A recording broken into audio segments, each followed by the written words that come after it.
El Señor los bendiga, hermanos. Sean todos bienvenidos a estos estudios que estamos llevando a cabo acerca de las 7 iglesias en Apocalipsis. Las 7 iglesias que el Señor Jesucristo habla, amonesta, elogia y por supuesto les da recompensas y cumplen con lo que el Señor Jesucristo les pide que cumplan. 7 iglesias, ya hemos visto 2 hasta este momento. La iglesia de Efeso y la iglesia de Esmirna. Estamos con la iglesia de Pérgamo. Empezamos ya la semana pasada en la iglesia de Pérgamo. Para los hermanos que están continuando con estos estudios, están grabados, hermanos, desde un principio. Yo los exhorto a que sigan detenidamente con estos estudios para que podamos entender estas 7 cartas a las 7 iglesias. Después va a venir, del capítulo 4 en adelante, va a venir la era profética, profecía, escatología. Ese estudio de Apocalipsis, capítulo 4 en adelante, ese estudio se va a encargar la pastora, mi esposa, para darlo una vez que termine con estas 7 iglesias. Estamos en el capítulo 2, hermanos, así es que sin más preámbulo, abramos nuestras Biblias y vamos a leer el capítulo 2, el versículo 12 en adelante. Y siempre pidiéndole al Padre que nos dé su sabiduría, su entendimiento y dándole gracias por su palabra. Padre, venimos ante tu presencia en el nombre maravilloso y poderoso de tu Hijo amado Cristo Jesús, alabando y glorificando tu santo nombre y dándote gracias por tu gran amor y la misericordia que tú derramas día tras día en nuestras vidas, Señor. Gracias por tu presencia, tu Santo Espíritu, que está con nosotros en todo momento, tus promesas tan bellas, Señor Jesucristo, que tú estás con nosotros hasta el final de los tiempos, Señor. Te damos gracias por tu palabra, Señor, que en este momento, Señor, nos disponemos a abrirla, a estudiarla y a escudriñarla, Señor. Nosotros no sabemos, no podemos, no tenemos nada sin ti. Necesitamos de la sabiduría de tu Santo Espíritu, el consejo, la exhortación, la iluminación, el entendimiento, la inteligencia, Señor, de tu Santo Espíritu, que nos guíe a través de tus escrituras y nos ayude a entenderla, nos ayude a retenerla en los corazones y sobre todo ayude a aplicarla, Señor. Háblanos a cada uno de nuestros corazones, dispón nuestras vidas, nuestros corazones, Señor, para escuchar y recibir tu palabra. Y te damos gracias por ella, en el nombre maravilloso y en el nombre poderoso de Cristo Jesús. Amén. Rapidito leemos lo que ya hemos leído, versículo 12 en adelante. Y escribe al ángel de la iglesia en Pérgamo, el que tiene la espada aguda de 2 filos, dice estas cosas.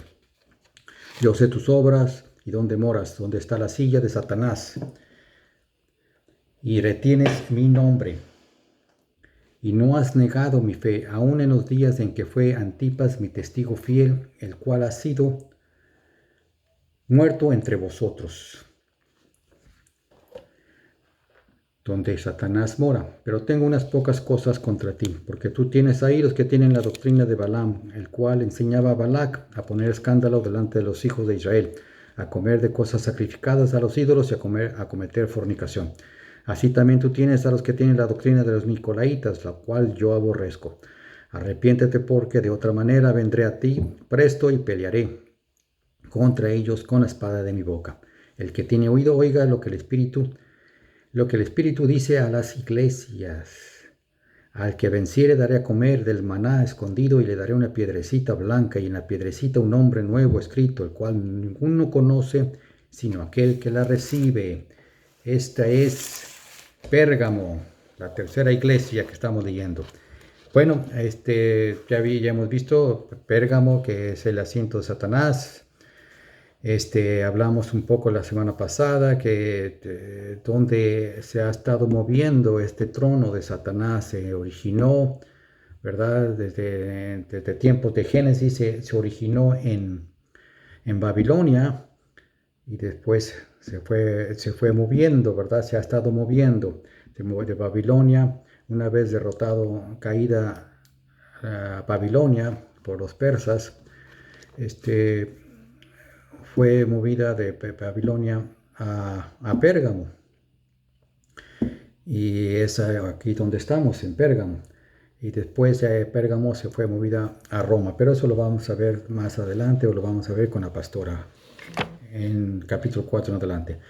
Bueno, Pérgamo fue elogiada, y en el versículo 13, si lo vamos a leer, dice: yo sé tus obras y dónde moras, donde está la silla de Satanás, y retienes mi nombre y no has negado mi fe, aun en los días en que fue Antipas, mi testigo fiel, el cual ha sido muerto entre vosotros, donde Satanás mora. ¿No? Fue elogiada aquí, lo vemos el Señor Jesucristo elogiando esta iglesia en medio de tanta oposición, donde se encontraba Pérgamo. Por supuesto, ya vimos el tipo de oposición que el que se tenían que, en esas regiones, en Asia Menor, en eso, casi como Esmirna, la iglesia mártir, pero esta Pérgamo es la iglesia que hizo compromiso, la que matrimonio, Pérgamo significa matrimonio, que hizo matrimonio con el mundo, se unió con el mundo. Ya vimos que empieza con la era de Constantino, cuando Constantino aceptó el cristianismo y con el paganismo lo fundió uno solo, hizo una sola religión, tal y como va a ser en los últimos tiempos, hermanos, pero no quiero meterme en eso. Repito, la pastora lo va a hablar de eso, una sola religión. Aquí Constantino lo hizo con el fin de que adoptar al cristianismo, lo adoptó, pero a la vez metió al paganismo de otras naciones, inclusive de Roma. Y el cristianismo se contaminó, se casaron los dos, cristianismo y el mundo, paganismo. Eso lo vimos la semana pasada. Eso es lo que significa la iglesia de Pérgamo. En medio de la oposición, porque tenían que adorar también al emperador, tenían que adorar a los templos que se encontraban ahí en Pérgamo, por supuesto. En medio de toda esa oposición que se encontraba esta iglesia, ellos permanecían fieles hasta la muerte, ¿verdad? Entonces, ahora, antes de criticar a Pérgamo, ya habíamos dicho como lo hace el Señor Jesucristo aquí en todas sus iglesias, necesitamos preguntarnos, ¿verdad? Si alguno de nosotros podía soportar lo que estas iglesias hasta el momento que hemos visto ha estado soportando, tanta persecución no solamente de crítica. Nosotros hoy en día se nos critica y se nos viene el mundo encima. Se nos habla mal de nosotros y se nos viene el mundo encima, se nos acaba el mundo. Nos alejamos de la iglesia, no nos saludan en la iglesia, o ya dicen algo de nosotros, o nos amonestan, o nos regañan los líderes o pastor, nos amonestan, y ya con eso tenemos para irnos de la iglesia, y ya eso es persecución hoy en día para los cristianos de hoy en día. Eso es ridículo, hermanos, eso es ridículo, eso es infantil. Si no pueden soportar, ¿verdad?, esas amonestaciones, estas pequeñas llamadas de atención, o esas ridiculeces que suceden dentro de la iglesia, ¿cómo vamos a soportar la verdadera persecución cuando venga la tribulación? No la gran tribulación, pero la tribulación que va a venir sobre la iglesia, donde el Señor va a purgar, va a limpiar, va a sacar a aquellos que se dicen ser cristianos y no lo son. Entonces, es un levantamiento de cabeza, una llamada de atención para nosotros, para saber cómo nos encontramos hoy en día, hermano. Si realmente nos molestamos por cualquier cosa, nos alejamos de la iglesia, de los pies del Señor, no solo de la iglesia, si nos alejamos de Dios por completo, hermanos. Nos alejamos de Dios por cualquier ridiculez, por cualquier tontera. ¿Qué culpa tiene Dios de tu infantilismo, verdad? De nuestros infantilismos. Bueno, aquí nos dice que Antipas lo hizo al punto de martirio. Antipas soportó y lo hizo hasta el martirio. No se sabe, no habla mucho la Biblia de quién fue Antipas, pero se conoce y se sabe que este hombre murió martirizado. Y como lo dijo mi esposa la semana pasada, el domingo, la manera en que murió, lo metían en un toro hecho de puro acero el toro, y metían a la persona ahí y prendían fuego debajo del toro, es decir, lo cocinaban vivo. Es así como fue martirizado, y se sabe este siervo del Señor, que se llama Antipas, por su fidelidad a su nombre, ¿verdad? Y vamos a le dar el mismo título y el mismo Señor Jesucristo le da el mismo título que él mismo le da. Vean ustedes, interesante, dice: aún en los días en que fue Antipas mi testigo fiel. Estoy leyendo versículo 13, capítulo 2, aún en los días en que fue Antipas mi testigo fiel. ¿De dónde viene esa palabra, esa frase? La encontramos, hermanos, la encontramos en el capítulo 1, ¿verdad? La encontramos, habla también del testigo fiel. ¿Quién es el testigo fiel? Jesucristo, versículo 5, capítulo 1, y de Jesucristo dice el testigo fiel. Así que ustedes imaginan, el Señor mismo Jesucristo está haciendo la comparación él mismo con él, de Antipas, la fidelidad de este hombre, de este cristiano, ¿verdad? Con el Señor Jesucristo. La palabra aquí, testigo, se traduce como mártir. ¿Por qué? Pues la razón es porque se intercambia esta palabra en esos tiempos inciertos del cristianismo. Si uno vivía en Pérgamos o en Esmirna, ¿verdad? Y si uno testificaba en el nombre de Jesucristo, era pena de muerte automáticamente. Así es que vivir en esos tiempos, en Esmirna y en Pérgamo, ser creyente, ser cristiano, era la muerte segura, hermanos. Muerte segura. Martirio, tortura, si no renegaban del nombre del Señor Jesucristo, por supuesto. Si esto fuese en estos días, si te dijeran que si testificas y hablas en el nombre del Señor Jesucristo, si lo vas a hacer, que te van a perseguir o te van a encarcelar o qué sé yo, ¿lo haríamos? ¿Qué haríamos? ¿Qué decidiríamos? ¿Cuál sería nuestra reacción? Repito, la pregunta que nos estamos haciendo a través de estas iglesias, estudios de estas iglesias, ¿cuál sería nuestra reacción? No es solamente leer esto desde un punto de vista histórico, un contexto histórico, hay que ver la enseñanza, lo que el Señor Jesucristo nos está enseñando y hablando hoy en día. Mi hijo, ¿qué harías tú? ¿Qué vas a hacer tú en estos momentos si te presentas, si la prueba llega hasta un punto tal como llegó esta iglesia de Esmirna y Pérgamo? ¿Qué haríamos? ¿Verdad? Hoy en día no tenemos persecución, ¿verdad? La única amenaza que se tiene hoy en día es la vergüenza para la pena para predicar y enseñar la palabra, llevar la palabra. No se enseña, no se predica. ¿No? ¿Por qué? Por vergüenza. Esa es la única persecución que se tiene, la vergüenza. Bueno, estamos hablando del siglo IV y el siglo V, históricamente o cronológicamente. Y durante este periodo hubo una controversia teológica, ¿verdad? Que duró 100 años. Esa controversia se le llamó ariana, o el arianismo. Hablaba de falsos maestros, por supuesto, que estaban metiendo duda. Estos falsos maestros metidos en la iglesia, como hoy en día lo están, falsos maestros, metiendo dudas sobre la deidad de nuestro Señor Jesucristo. El debate que existió en ese tiempo consistía y decía en esto: ¿fue el Señor Jesucristo? Era la pregunta. ¿Fue el Señor Jesucristo de parecida sustancia que el Padre, o era el Señor Jesucristo la misma sustancia que el Padre? Esa era la controversia, ese era el debate que estaban diciendo, si era parecida la sustancia de Jesús y el Padre, o era la misma sustancia que el Padre, ¿verdad? Hoy en día eso sería una insignificancia, una ridiculez hablar de esas cosas, ¿verdad? Esos detalles. Pero en los primeros días de la era cristiana era un tema fundamental, era un tema importantísimo. ¿Es Cristo como el Padre o es de la misma esencia del Padre? ¿Es como el Padre o es de la misma sustancia que el Padre, esencia del Padre? En el año 325, en el Consejo de Nicea, hemos hablado, cuando hablamos del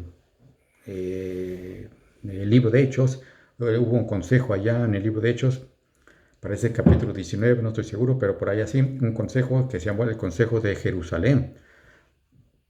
Ustedes se acordarán cuando vimos ese estudio del libro de Hechos.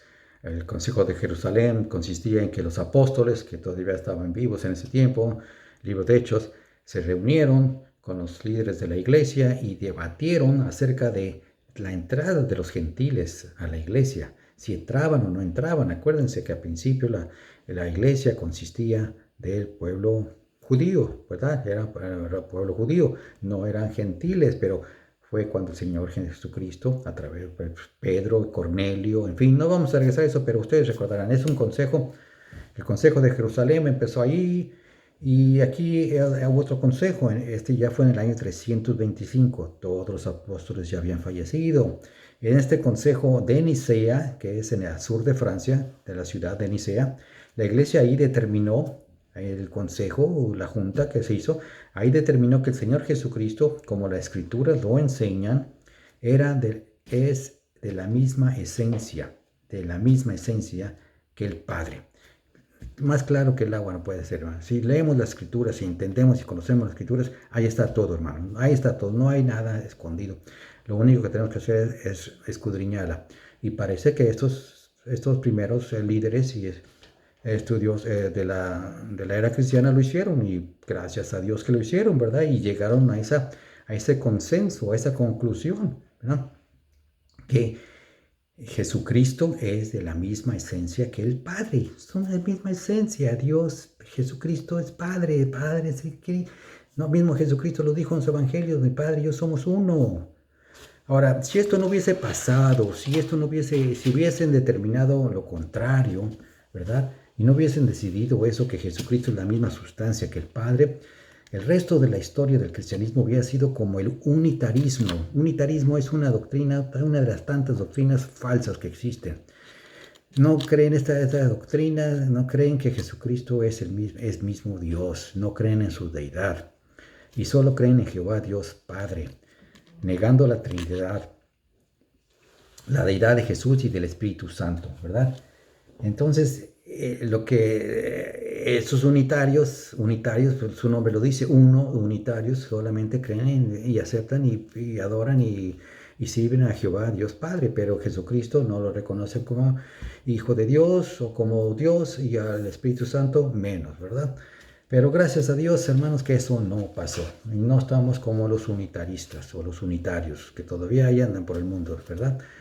Enseñando sus doctrinas falsas. Unitarios, cuidado con ellos. Después de esta decisión sobre la deidad de Cristo, la enseñanza falsa del arianismo permaneció en la iglesia. Estos arianos todavía que se quedaron, se metieron en la iglesia. Acuérdense que había paganos y cristianos y todos juntos y todos revueltos ahí, hermanos. Entonces la enseñanza falsa del arianismo permaneció en la iglesia y muchos la adoptaron. Muchos cristianos, es decir, muchos creyentes cristianos la adoptaron y creyeron en ella, ¿verdad? Un hombre de Dios llamado Atanasius defendió, defender, hermanos, defendió, ¿verdad? El nombre de Cristo Jesús, ¿verdad? Así como lo hizo Antipas, el siervo fiel que acabamos de leer, y no permitió que hubiese confraternidad. Fíjense acá, que cómo eran de estricto en esos tiempos, hermano, esos líderes. Hoy en día no se ve eso, hermano, no se ve ya. Este siervo de Dios, Atanasio, ¿verdad? Defendió el nombre de Jesucristo y no permitió que hubiese confraternidad, ¿verdad? En la mesa del Señor, es decir, en la Santa Cena, que hubiese confraternidad en la Santa Cena con aquellos que se llamaban arianos, es decir, en la Santa Cena se reunían los cristianos y aquellos que adoptaron la doctrina del arianismo no permitían que se sentaran a compartir el pan de la Santa Cena. Eso era Atanasius, así era de estricto, ¿no? Tan estricto que el mismo emperador Teodosius le ordenó que aceptara a estos paganos, a estos arianos, para que participaran en el pan y la copa del Señor, ¿verdad? Pero él se negó, Atanasio se negó, y el emperador lo reprendió duramente. Y acuérdense que ya no había persecución, no había muerte en ese tiempo, ya no estaba el emperador, ya no lo mandó a matar, sino aquí el emperador lo reprobó duramente, considerándolo insubordinado, ¿verdad? Lo consideró subordinado. Y le dijo el emperador: ¿qué no te das cuenta que todo el mundo está contra ti? Le dijo el emperador. Dijo Atanasio: entonces yo estoy en contra de todo el mundo. Hermanos, eso es la respuesta que tenemos. Todo creyente, debemos estar en contra del mundo. Es la enseñanza de Jesucristo, hermano. Es la enseñanza que nos dejan los evangelios. Es las cartas de los apóstoles. El mundo la iglesia y el Señor no pueden estar unidos, pueden estar compaginar porque tienen como pólizas completamente opuestas, tienen leyes y reglamentos completamente opuestos uno al otro, chocan y la iglesia tiene que ir en contra, debe de ir en contra. El mundo odia a lo que es el creyente, no acepta al creyente, pero en el momento que el creyente adopta lo que es el mundo y se pasa por agradar al mundo, es donde la iglesia está fallando hoy en día. Proféticamente hablando, esta iglesia, Pérgamo, se le elogia por el Señor por no negar su nombre, ¿verdad? Y mantener su fe en el Señor Jesucristo. O sea, mantuvo su fe, no negó su nombre, el nombre que es sobre todo nombre, en el cielo, en la tierra y debajo de ella. No hay otro nombre dado a los hombres que el nombre del Señor Jesucristo. ¿Y cuántos dicen amén? Amén. El arianismo durante esta era se encontraba enfurecida. Esta iglesia peleó duro en la apologética, ¿verdad? Contendió duro en la fe y se mantuvo firme contra las doctrinas de demonios, hermanos. El Señor Jesucristo necesita hombres y mujeres, hermanos, como esos, como Lutero, Martín Lutero, el que inició la reforma del cristianismo, allá en los años 1520 y tantos, quien dijo, mi conciencia está cautiva a la palabra de Dios, nuestra conciencia, es así como debe ser. Yo llevo mi conciencia, dice mi conciencia, yo llevo mi mente sometida a los pies de Cristo Jesús. Mi corazón y todo mi ser pertenecen a mi Señor y mi Salvador, Cristo Jesús. Necesitamos defender el nombre de Cristo Jesús, la fe que se nos ha delegado y se nos ha dado. Tenemos sobre nosotros, nuestros corazones y nuestros hombros, la responsabilidad delegada a nosotros por nuestro Señor Jesucristo, que es la Escritura, la palabra de Dios, la fe. Y esa la tenemos que defender, contender, apología, lo que se llama. Bueno, en cuarto lugar viene la crítica del Señor Jesucristo. Aquí ya, recuerden que son 5 puntos, hermano, que vemos en cada iglesia, y ya estamos en el cuarto punto, ¿verdad? Después de la crítica, estamos en la crítica, mejor dicho, ¿sí? En el cuarto viene la crítica del Señor Jesucristo. Recordarán que la iglesia que vimos fue en Efesio.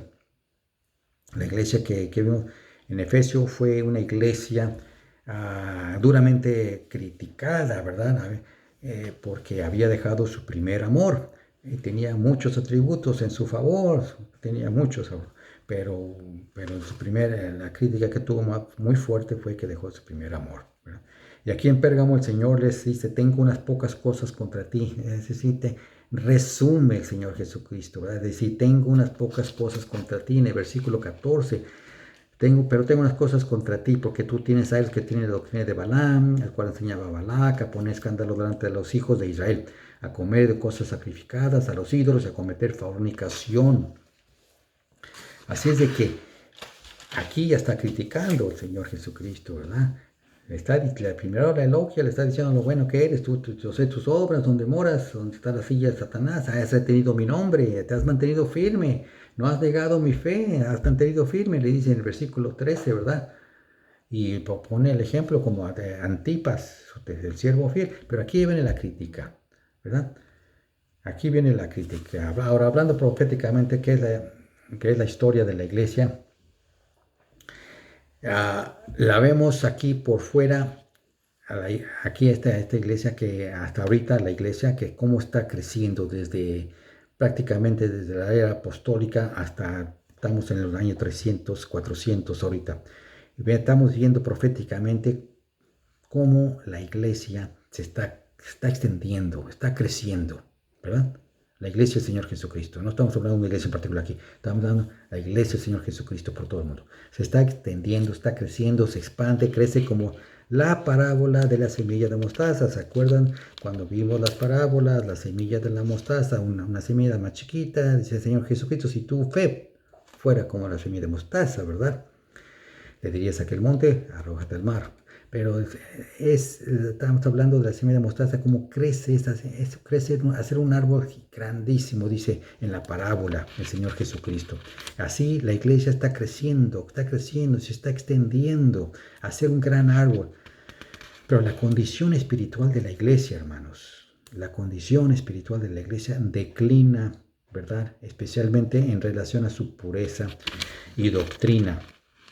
Está declinando, está creciendo exponencialmente, está creciendo numéricamente en todo el mundo, como el árbol de la semilla de mostaza, pero está declinando en relación a su pureza y doctrina. Ya no están los apóstoles, ya no tenemos la doctrina de los apóstoles. Ya tenemos aquí en esta iglesia, especialmente en Pérgamo, una fusión desde Constantino, una unión del mundo, el paganismo, de las religiones paganas con el cristianismo. Es decir, ya perdió su pureza la iglesia aquí, la iglesia del Señor Jesucristo. Ya perdió su pureza, se contaminó, se dejó adulteró.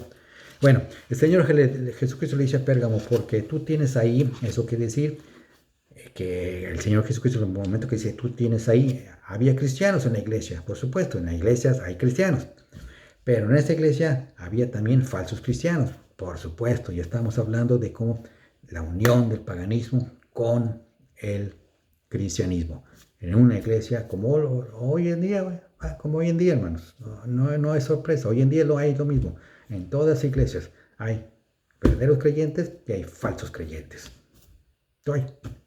Y lo va a haber hasta que el Señor venga por su iglesia. Entonces, lo mismo que pasa en cada iglesia por todos los periodos de la historia, ¿verdad? Por cierto,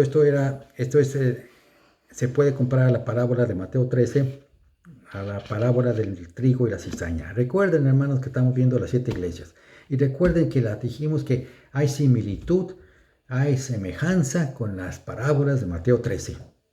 Nada más hay que encontrarlas. Aquí ya está con la similitud de Mateo 13 con el trigo y la parábola del trigo y la cizaña. ¿De qué consiste esa parábola? Ustedes se acordarán de esa parábola, hermanos, que cuando el Señor Jesucristo venga, el trigo y la cizaña crecen juntos. El Señor la deja crecer. La cizaña va a crecer con el medio del trigo, va a crecer toda ahí. Pero va a venir el día del Señor. Cuando venga el día del Señor, va a venir y va a apartar, y va a limpiar la cizaña, y va a limpiar y apartar el trigo. Eso consiste la parábola. Así está la iglesia, así estaba la iglesia de Pérgamo, así está la iglesia del Señor Jesucristo hoy en día. Esta iglesia en Pérgamo permitía que falsos maestros estén con los demás creyentes y que permitía que se quedasen, no solamente permitía que estuviesen ahí, sino que se quedasen ahí y que se congregaran con ellos y unos a otros adoptaban las mismas costumbres, paganismo, cristianismo, en fin, era un revoltijo, hermano. El Señor les dice, si no los disciplinas, si los sacas, prácticamente parafraseando, le dice a esta iglesia, si no los disciplinas y los sacas, ¿verdad? Yo voy a venir con mi espada de juicio y lo haré yo mismo, dice el Señor. Por eso el Señor levanta líderes, hermano. Por eso levanta gente que pone al frente de la iglesia para que estén vigilando y velando por las ovejas. Y estén vigilando y velando para que no se infiltren falsos maestros y no permitan que esos falsos maestros contaminen y alejen de la fe a los verdaderos creyentes. Son los pastores, hermano. Entonces, esto es la parábola del Mateo 13 de las redes y los peces. Esta otra parábola que también es muy similar a esta. Esta parábola también está en Mateo 13 y esta parábola de las redes, ¿verdad? Y los peces, donde el Señor va a separar a aquellos que son de Él y a aquellos que son falsos. Es decir, la parábola consiste en los peces chicos, los peces grandes, y va a separarlos, ¿verdad? Aquí va a separar al Señor Jesucristo lo que realmente son de Él y aquellos que son falsos. Interesante, ¿verdad? Cómo se está la similitud entre cada parábola con cada iglesia. Hay similitud, hermanos. Porque continuamos, porque tú tienes ahí los que tienen la doctrina de Balaam. Dice versículo 14, porque tú tienes ahí la doctrina de Balaam. Ahora, ¿qué es esto, hermano? ¿Qué es esto de la doctrina de Balaam? No sé si ustedes la han escuchado antes, Y si hemos leído el Antiguo Testamento, pues ahí está ahí Balaam. Tenemos que ir al Antiguo Testamento para averiguarlo. Déjeme resumir la historia para que no expanderme mucho y quitarle tiempo al estudio. Déjeme resumir un poco la historia. Esta historia está en el libro de Números. Un rey moabita, un rey pagano en ese tiempo, enemigo de Israel, por supuesto, llamado Balac, ¿verdad? Tenía miedo de que los israelitas, así que tenía miedo de los israelitas, ¿verdad? Y tenía miedo de que en ese tiempo pues los israelitas estaban acabando con las naciones a su alrededor, los geteos, los jebuseos, cananeos, en fin, todas las naciones cananeas el Señor les ordenó que les destruyera, que al final de cuentas no lo hicieron con todos, ¿verdad? Pero bueno, es otro estudio. Entonces aquí este rey moabita tenía miedo de que los israelitas fueran a destruir a Moab, así como lo hicieron con los amorreos los israelitas. Y fue que lo que hizo este rey fue con uno de los profetas de Dios, su nombre es Balaam, y lo contrató, le dijo, te contrato, por cierto, el Antiguo Testamento habla de como el camino de Balaam, así habla el Antiguo Testamento del camino de Balaam. Pedro habla de esto y es simple. ¿Qué significa el camino de Balaam? Consiste en simple codicia y avaricia. Cuando ustedes escuchen el camino de Balaam, ustedes sabrán inmediatamente que consiste en codicia y avaricia. Así se refiere y se define como el camino de Balaam. Cuando ustedes lo escuchen, Pedro habla de esto y es la codicia y la avaricia. Bueno, así como Balaam sirvió al Señor por lucro, o sea, por dinero, por avaricia, el camino de Balaam es ser codicioso. Es decir, todo aquel que sirve al Señor, están los que siervos del Señor y son codiciosos, avaros, se les dice que están en el camino de Balaam, para que me entiendan, ¿verdad? Es ser codicioso, avaro, en la obra de Dios. Y eso es pero esto no es lo que tenemos aquí. Esto no es lo que está hablando de esta carta aquí en Apocalipsis, ¿no? Que esta iglesia, Señor. Aquí tenemos la doctrina, no el camino, la doctrina de Balaam. No está hablando del camino de Balaam, la doctrina de Balaam. Y Balaam contra este rey, ¿verdad? Contrató a Balaam para que maldijera al pueblo de Israel, ¿verdad?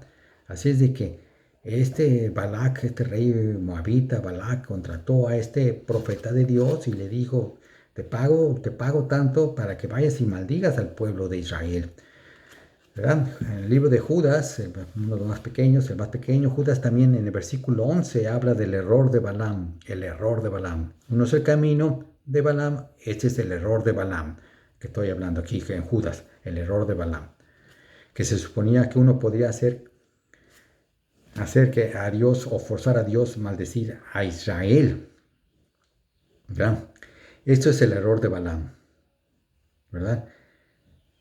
Que se suponer que uno puede hacer o forzar a Dios que maldiga a Israel, ¿verdad? Ese es el error de Balaam. El camino de Balaam, avaro, codicia, ¿verdad? Lucro, servir al Señor por lucro, por eso. Aquí el error de Balaam consiste en que uno cree, la persona cree que puede forzar a Dios a que maldiga a alguien, ¿verdad? Ese es el error de Balaam, pero tampoco es lo que habla aquí en Apocalipsis. Aquí, repito, habla de la doctrina de Balaam. No habla del error, no habla del camino, habla de la doctrina de Balaam. Entonces, ¿cuál es la doctrina de Balaam? Bueno, pues es esta. Balaam no pudo hacer que Dios maldijera a Israel. Así que decidió darle un plan al rey Balac. Balaam no pudo salirse con la suya, maldiciendo a que convencer a Dios para que maldijera a Israel. Entonces, fraguó un plan este profeta y se lo dio al rey Balac. Este plan consistía en corromper a Israel, corromper a Israel. Si leemos Números 25, ¿verdad? El lugar llamado Chittim, fue ahí donde la ira del Señor se encendió contra Israel, en Chittim. Lean ustedes, Números 25, Números capítulo 25. Aquí el Señor se encendió contra Israel. ¿Por qué? Porque el rey Moab, al no permitir, al no poder que fuese maldecido Israel, entonces Balac le dio la idea de que lo corrompiera. ¿Y cómo lo corrompió a Israel? ¿Cómo fue que lo corrompió? Pues ahí en Números 25 lo dice. Metió a mujeres con los israelitas, mujeres moabitas, ¿verdad? Y les metió a que comieran comidas ofrecidas a los ídolos. Entonces, de esa manera hizo que cayera Israel. Tanto Balac como Balaam. Esa es la doctrina de Balac. La idea de Balaam fue esa. Oye, rey, no podemos maldecir a Israel, pero sí podemos hacerla que se corrompa. Mándales mujeres paganas, mujeres moabitas, y mándales carnes o comida ofrecida a los ídolos.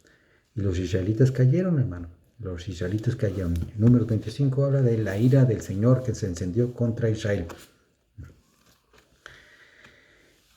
Y fue una piedra, ¿verdad? Balac arrojó una piedra de tropiezo, una trampa a los hijos de Israel, a los hijos de Dios, perdón. Los hizo que tropezaran, les mandó una trampa. Prácticamente los engañó, no pudo maldecirlos, mandó mujeres, mandó carne para los ídolos y cometieron fornicación los hijos de Dios. El diablo no pudo usar a Balac para maldecir a él, así es que lo usó para obligar al pueblo de Dios, los corrompió, los hizo caer en la corrupción al hacerlos caer en manos de las mujeres moabitas, paganas. Como resultado, el pueblo de Israel perdió su fuerza. Aquí hay una lección para todos, hermanos. Constantemente escuchamos que hay que cuidarnos de las maldiciones, que fulano tal vaya a maldecir, que fulano tal vaya a maldecir.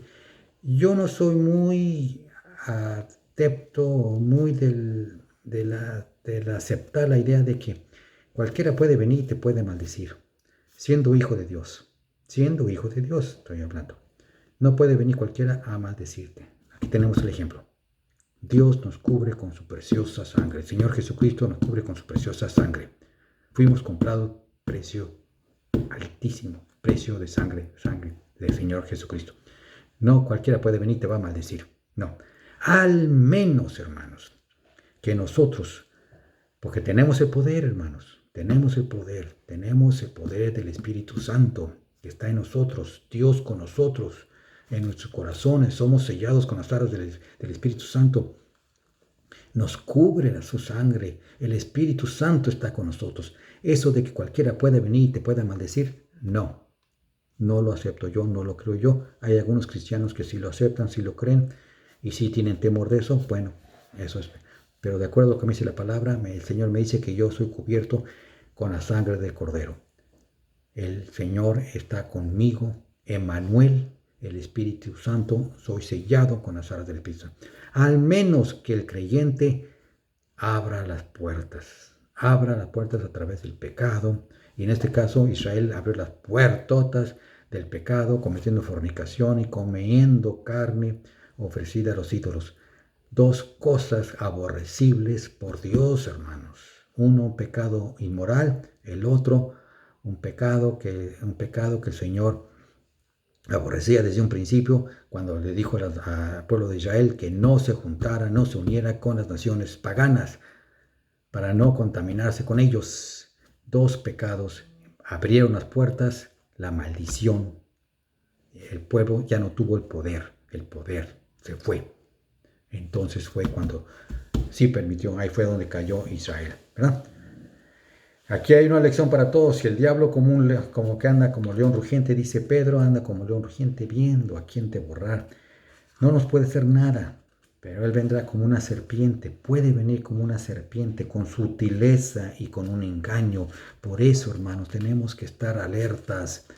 conocer la palabra, qué nos dice el Señor, qué nos advierte, estar en relación, caminar con el Espíritu Santo. Tenemos el discernimiento, tenemos al Espíritu Santo que nos habla, que nos dice, cuidado, no hagas esto, esto. Él es nuestro maestro, Él es nuestra guía, Él es nuestra luz que ilumina nuestro camino. El Espíritu Santo, Jesucristo está con nosotros, hermano, pero apartados de Él, dice la palabra, no podemos hacer nada, no somos nada. Y en el momento que caemos en el pecado, abrimos las puertas al demonio, a Satanás, entonces nos apartamos de la bendición de Dios, de la cobertura del Señor.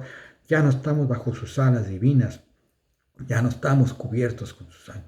Bueno, con su sangre estaremos siempre, ¿verdad? Pero ya estaremos en el pecado. Abrimos las puertas y dejamos que el pecado se enseñoree de nosotros porque le abrimos las puertas. Bueno, ese es otro. Y eso fue lo que le pasó. Esa es la doctrina de Balaam. Tenemos el camino de Balaam, tenemos el error de Balaam. Y esta es la doctrina de Balaam. Al hacer caer a algún creyente a través de comer cosas ofrecidas a los ídolos y la fornicación. Esta es la doctrina de Balaam que está hablando Jesucristo a la iglesia de Pérgamo. Aquí tenemos los dos en Números. Y los dos en este capítulo de Números. Y en esta iglesia en Pérgamo es lo que está haciendo, lo que está pasando, la separación con Dios, prácticamente, separando con Dios y su consagración a su servicio. ¿Por qué? Se separaron. ¿Por qué? Ya no están consagrados al servicio de Dios, ya están apartados de Dios, porque están cometiendo fornicación y están cometiendo una inmoralidad sexual. La otra inmoralidad sexual que aborrece el Señor en la palabra es el adulterio, por supuesto. Esta es la fornicación. Y está haciendo estos dos y comiendo cosas ofrecidas a los ídolos. Esto es lo que hizo la iglesia de Pérgamo. La unión que tiene con el mundo, la iglesia. La unión que tiene la iglesia con el mundo. Ustedes piensan, hoy en día, ¿qué es lo que estamos haciendo? La iglesia del Señor Jesucristo en todo el mundo. Lo mismo. Comete fornicación. Aparte de que adulteramos porque estamos adoptando cosas del mundo. Comiendo cosas ofrecidas a los ídolos, ¿verdad? Bueno, vamos a ver más adelante con eso, cómo se compara con la iglesia del Señor Jesucristo hoy en día. Regresamos con Pérgamo por un momento. Como ya dije, no era fácil vivir en Pérgamo, no había una vida social, si eras creyente, si eras cristiano, porque había tanto paganismo, tanta idolatría, que la carne que se ofrecía a los ídolos, hermanos, la carne que se ofrecía a los ídolos, esa consumía el sacerdote, era demasiada, hermanos, era demasiada, y que se tenía que mandar al mercado. Pues demasiada carne, lo mandaban al mercado, la que sobraba, y para que se vendiera en el mercado y la vendían barata. Y por lo tanto era muy probable que cualquiera que iba al mercado, creyente, cristianos o que sea, que iban y compraban carne que era ofrecida a los ídolos. O si había un festival, alguna feria, lo que sea, se comía esa carne también que era ofrecida a los ídolos. Había demasiada de esa carne que se ofrecía a los ídolos. Entonces, la Escritura nos enseña que eso no debe de pasar. El cristiano no debe de comer carne ofrecida a un ídolo. También en los templos donde se ofrecía esta carne, donde se ofrecían, eran templos vestales, se les llama templos vestales, donde las vírgenes, había vírgenes, mujeres vírgenes. Y estas mujeres vírgenes vestales, se les llamaba así, practicaban la fornicación, ¿verdad? Como parte del acto de la adoración. En eso consistía la adoración a sus dioses, cometer fornicación con mujeres en ese templo. Y cristianos se involucraban en ese acto también, participaban en ese tipo de acto. Entonces, la fornicación espiritual y la idolatría y participación en estas ceremonias mostraban una infidelidad espiritual hacia Dios. Eso para el Señor era inaceptable, ¿verdad? Estaban traicionando a Dios por donde quiera que se le viera. Quizás se piense que se exagera un poco solo porque se comía un trozo de carne. El hecho es de que, como dice Santiago en Santiago 4:4, Santiago dice: adúlteros y adúlteras, ¿no sabéis que la amistad del mundo es enemistad con Dios? Cualquiera pues que quisiera ser amigo del mundo se constituye enemigo de Dios. Este era el problema, no era el trozo de carne solamente. Pablo en Corintios dice: pues que os celo con celo de Dios, porque os he desposado a un marido, para presentaros como una virgen pura a Cristo. Es 2 Corintios 11:2. Apunten, hermanos, para que lo lean. Entonces el Señor Jesucristo quiere su iglesia pura, limpia, santa. Santa significa apartados, no que tengas con tu areolita arriba. No, santo significa apartados. ¿Apartados para quién? Para Dios, para servir a Dios, únicamente a Dios, porque Dios es Dios celoso y no comparte, ¿verdad?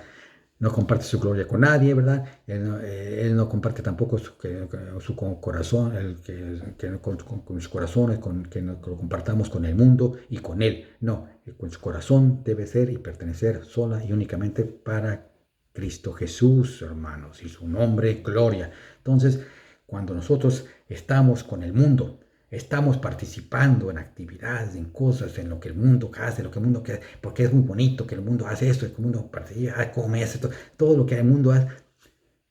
Estamos con un pie aquí, estamos con otro pie acá. Los domingos somos cristianos y entre semanas somos mundanos. Es lo que el Señor dice aquí, no puede ser así. O me sirves o no me sirves. El Señor no va a tomarnos, el Señor, eso es falacia, falsedad, hipocresía. Cuando estamos nosotros sirviendo al mundo, adoptando o permitiendo cosas del mundo, ¿verdad? Acuérdense, al principio de la era cristiana, bien estricto los apóstoles, hermano. Pablo, tan estricto que era, no aceptaba en sus iglesias, en las iglesias, hermanos falsos, maestros y todos aquellos que se consideraban que fueran a contaminar y que fueran que no fueran creyentes, no los aceptaban. La iglesia decía, apártense de ellos, no hagáis comunión con ellos, ¿verdad? Pablo también dice qué comunión tiene Cristo con Belial, ¿verdad? Vamos a ver eso más adelante. En el libro de Apocalipsis más adelante se ve un sistema religioso. Eso lo vamos a ver con la pastora cuando hable de capítulo 4 en adelante, que se llama como la madre de la fornicación y de la abominación de la tierra, ¿verdad? Pero también está la novia sin mancha, pura, de Cristo, que es la iglesia. Así ya quiere Cristo y así va a venir por ella una novia limpia, pura, sin mancha. Esa es la novia por la que viene Cristo. Y eso es lo que debemos de ser, la novia pura de Cristo, no contaminada, no mundanidad. En el libro de Hechos, hablamos de esto y lo que dejamos hasta aquí, hermanos. En el libro de Hechos 15:29, habla del Consejo de Jerusalén, ya lo hablamos eso. El Consejo de Jerusalén, los apóstoles y la iglesia decidieron, entre otras cosas, que los creyentes, es decir, los gentiles que iban a entrar a la iglesia cristiana, no deberían de comer carne ofrecida a los ídolos y no de cometer fornicación. Eran las dos condiciones para los gentiles que entraran a la iglesia. Los demás ya no había restricciones, pueden entrar, pero no cometer fornicación y no comer carne ofrecida a los ídolos. Pero como ya se ha visto, maestros empezaron a llegar a la iglesia en Pérgamo, maestros falsos, y sirvieron y enseñaron, ustedes no necesitan. Y le hablaban y enseñaban, no necesitan. ¿Por qué preocuparse por eso? Esa enseñanza es vieja, es antigua, y es lo que hablaban en Pérgamo los falsos maestros. No hace daño en comer carne ofrecida a los ídolos, no es necesario estar separados del mundo. Somos todos una grande familia, ¿verdad? Únanse todos, participen todos somos una gran mentira del demonio, ¿no? Estos falsos maestros estaban retando, desafiando las enseñanzas de los apóstoles, las santas escrituras. Hoy hay iglesias que desafían las escrituras, hermanos. Se consideran sobre las escrituras, hermanos. Las desafían, las retan. Entre ellos tenemos la religión católica, que se consideran que lo que diga el papa, el tatapapa, es mayor y es de mayor importancia y relevancia que lo que digan las escrituras. O sea, cualquier cosa que diga el papa, eso es ley. Lo que es la escritura, no. Entonces, eso es lo que está pasando. Lo que pasa hoy en día con la iglesia del Señor Jesucristo. La gente destaca, ¿verdad? Desafía los principios de la doctrina apostólica del Nuevo Testamento. La diluye. La palabra la diluye a su gusto, por sus propios intereses. Esto me gusta, esto no me gusta. Lo voy a diluir, voy a adulterar la palabra. Ya sea en su forma de ser, en la cultura, en lo que sea. Lo vemos en las iglesias, lo vemos en predicaciones de los falsos maestros, las diferentes doctrinas que hemos estado viendo y que hemos hablado brevemente, ¿verdad? la doctrina de la salud, la doctrina de la prosperidad, en fin, tantas doctrinas falsas, maestros de la prosperidad, tanta falsedad que hay dentro de la iglesia, hermanos. Está contaminada, estamos peor, yo creo que ahora que en tiempos de Pérgamo, ¿verdad? Pero el Señor Jesucristo, ¿qué nos diría hoy en día, hermanos? ¿Qué nos diría? ¿Verdad? Lo vamos a dejar hasta aquí, hermanos. Estamos viendo cómo el parecido, la similitud que hay entre la iglesia de las siete iglesias, Pérgamo, ¿verdad? La iglesia que se unió al mundo, que se casó con el mundo, con la iglesia de hoy en día, la iglesia universal del Señor Jesucristo. El creyente no le importa ya participar y ser parte del mundo, formar parte del mundo, hacer cosas que el mundo hace. Pero sí, como dije, cuando viene el domingo, aleluya, gloria a Dios, yo te sirvo, yo te amo, Señor, sí. Pero entre semana tenemos al fin y al cabo 6 días para hacer lo que se nos pegue la gana. Hipocresía, que cuando venga el Señor Jesucristo, cuando venga por su iglesia, va a venir como juez, hermanos, y el juicio va a empezar en casa. Vamos a continuar la semana que entra, si Dios quiere. Si tienen alguna pregunta, hermanos, mándenme un texto. Mándenme un texto, si ya conocen mi texto, Oscar O. Salcido, en G, ¿verdad? En g.com. Si tienen alguna pregunta, me gustaría que ustedes se unieran en Zoom o cómo se reúnen, cómo se hablan. Hablen acerca de lo que estamos hablando, dudas que tengan.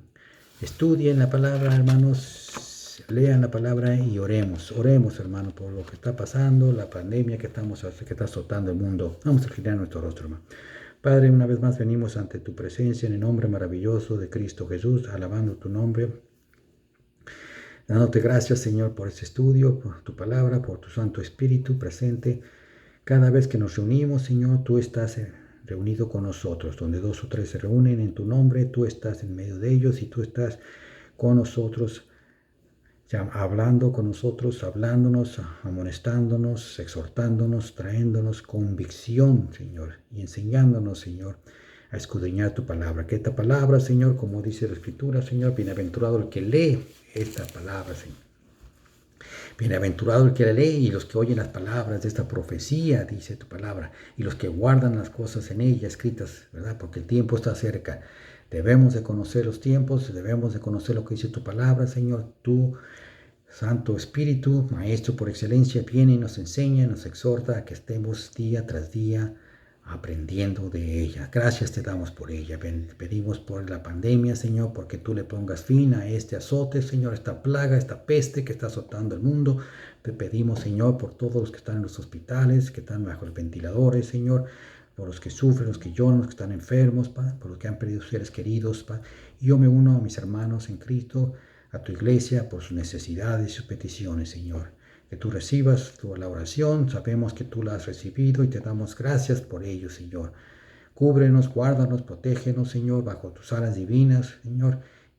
Nuestra entrada, nuestra salida, los que trabajamos, los que trabajan, Señor, los que están saliendo, cúbrelos, guárdalos, protégelos con tu sangre preciosa, Señor, excepto con cada uno de ellos. En el nombre de Cristo Jesús, nosotros te damos las gracias y oramos y decimos todos, amén.